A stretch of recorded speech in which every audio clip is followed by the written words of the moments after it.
Welcome to my channel. दोस्तों, आज आपको हम बताएंगे कि प्राथमिक विद्यालय सिकंदरपुर जिस तरह की हमने दिखा रखा है आपको, इस तरह से आपको इंटरनेट फाइल कैसे बनानी है। और उसमें सबसे पहला टॉपिक आता है अपना कक्षा अवलोकन। कक्षा अवलोकन के बारे में आपको कैसे लिखना है, 10 पॉइंट ये होते हैं। 10 पॉइंट में सबसे पहला टॉपिक आता है अपना कक्षा अवलोकन। कक्षा अवलोकन के बारे में हम आपको बताएंगे। तो आपको फ्रंट पेपर इस तरह से बनाने हैं जिस तरह से हमने बनाए हैं, मैंने आपको दिखा दिया है। आपको पीडीएफ फाइल चाहिए तो आप मुझे कमेंट बॉक्स में कमेंट कर दीजिए, मैं आपको सेंड कर दूंगा। ठीक है दोस्तों, तो शुरुआत करते हैं कक्षा अवलोकन की। ठीक है दोस्तों, जैसे कि आप देख पा रहे हैं, प्रथम सेमेस्टर इंटर्नशिप विषय लिखे हुए हैं जो कि अपने 10 टॉपिक दे रखे हैं। 10 पर अपनी फाइल के बारे में कुछ पेज लिखने हैं, सबके कुछ ना कुछ आपको जैसे आपके कॉलेज में स्कूल में बताए जाएंगे उस तरह से आपको फाइल बनानी है। हमने 8-8, 10-10 पेज के लिखे थे तो हमारे 60-70 पेज भर गए थे। ठीक है, आपको देखो सबसे पहले क्या करना है, अपने प्राथमिक विद्यालय का एक फ़ोटो लेना है। फ़ोटो क्लिक करके उसे प्रिंट निकलवाना, प्रिंट निकलवा के अपनी फाइल में लगाना है। जैसे कि आपने मेरी फाइल में देखा है, मैंने लगाया है। और फिर लिखते कैसे हैं ये देखिए, कक्षा अवलोकन शिक्षण विधि। सबसे पहले प्रस्तावना लिखेंगे। कक्षा अवलोकन का अर्थ कक्षा प्लस अवलोकन होता है। इसके तात्पर्य यह है कि कक्षा का अर्थ कमरा और अवलोकन का अर्थ निरीक्षण करना होता है। अर्थात कक्षा अवलोकन का निरीक्षण करना, कक्षा अवलोकन में कक्षा से संबंधित सभी बातों का अवलोकन करना है। फिर आता है कक्षा का रख रखाव, बैठक व्यवस्था। इसमें आप अपनी जो आपके स्कूल में जिसमें आप टीचिंग ट्रेनिंग के लिए गए हैं वहाँ जो भी है वहाँ के लिख देना। आप आपको कुछ समझ में नहीं आए तो आप हमारा कॉपी कर लिख सकते हैं। मैं आपको पीडीएफ फाइल सेंड कर दूंगा, आप कमेंट बॉक्स में कमेंट करते हैं तो ठीक है, देख लीजिए आप इस तरह से करना।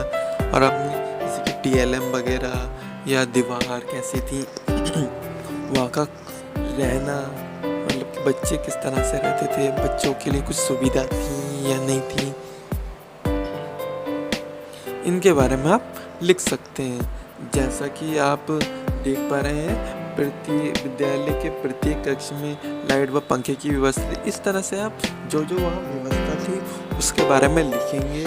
और अपने जहाँ पर आप टीचिंग करने जा रहे हैं वहाँ के प्रिंसिपल, छात्र, अध्यापक प्रधान अध्यापक जो होंगे उनसे पूछेंगे आप कि स्कूल कब बना, स्कूल में क्या क्या होता है, किस टाइम पर क्या होता है। बाकी तो आप रहेंगे तो देखेंगे मिड डे मील की व्यवस्था क्या है, उनके बारे में रजिस्टर लेंगे, उनसे उनकी सभी जानकारी लेंगे। वो जो सच बात है वही लिखेंगे इसमें।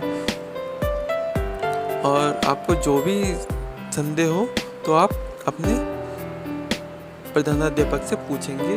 और वहाँ के टीचरों के बारे में जो भी मतलब कि टीचरों ने जो कर रखा है, जो शिक्षा प्राप्त की है, उसके बारे में जानकारी भी आपको देनी होगी। आगे के टॉपिक्स में मैं आपको बताऊंगा। एक कक्षा में प्रत्येक विद्यार्थी अपनी नियमित स्थान पर छोटे से बड़े क्रम में चटाई पर बैठते हैं। बैठने की व्यवस्था भी देखनी है, बच्चे बैठते किस चीज़ पर थे, बच्चों को पढ़ाया किस विधि से जाता था, सभी कुछ आपको इसमें देखने को मिलेगा। तो आप देख लीजिए, आपको कोई भी प्रॉब्लम हो तो आप मुझे कमेंट कर सकते हैं, तो मैं आपका सॉल्यूशन दे दूंगा।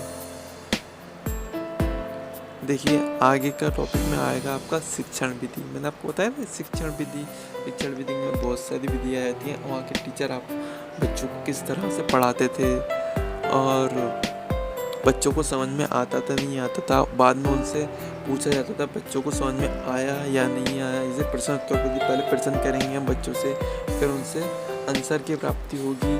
कुछ बच्चे आंसर दे पाते हैं, कुछ नहीं दे पाते हैं। इस तरह की जो भी समस्या है आप इसमें लिखेंगे और जो भी आपने देखा वहाँ पर वो लिखेंगे। जैसे व्याख्या विधि, बच्चों को किस तरह से पढ़ाया जाता था, कुछ शॉर्ट में पढ़ाया जाता था या कुछ पूरी डिटेल करके व्याख्या करके पढ़ाया जाता था। इस तरह की जो भी क्रियाकलाप है आपको इस फाइल में लिखनी होती है। आपको 10 के 10 टॉपिक मैं दूंगा। पहला टॉपिक मैं आपको दे रहा हूँ, 10 के 10 टॉपिक दूंगा मैं आपको। आप मेरी सारी वीडियो देखते रहिए। कहानी कथन विधि का फ़ायदा तो आपको पता ही होगा। कहानी सुनाते हैं बच्चों को, जिससे कि बच्चों में इंटरेस्ट आ जाता है और बच्चे कहानी को सुनकर अच्छे से याद कर लेते हैं उस पाठ्य वस्तु को और अपने जीवन में उतारने की कोशिश करते हैं और उसे याद कर लेते हैं।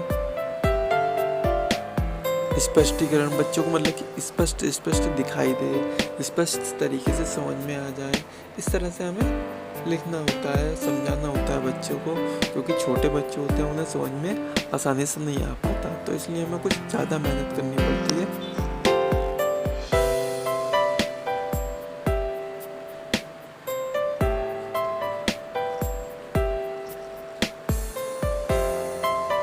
वाद विवाद विधि बच्चों से आपस में डिस्कशन कराना, इस तरह की विधि वाद विवाद विधि कहलाती है। इसमें बच्चे अपनी क्रियाओं को दर्शाते हैं। इस तरह से आप कर सकते हैं। बाकी मैं तो आपको दिखाई दिया है फाइल में, और फाइल चाहिए तो आप PDF फाइल ले सकते हैं मेरे से।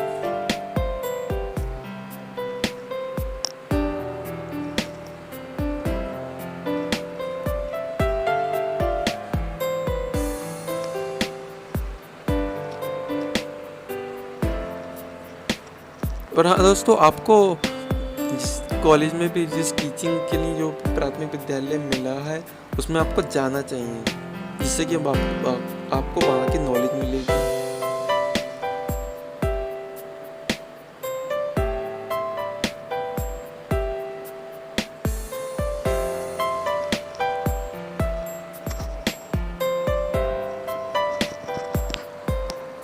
उम्मीद है आपको वीडियो पसंद आएगा, और पसंद आया हो तो लाइक ज़रूर करें और शेयर भी करें अपने दोस्तों के साथ। और फाइल चाहिए तो PDF फाइल लेने के लिए कमेंट भी करें।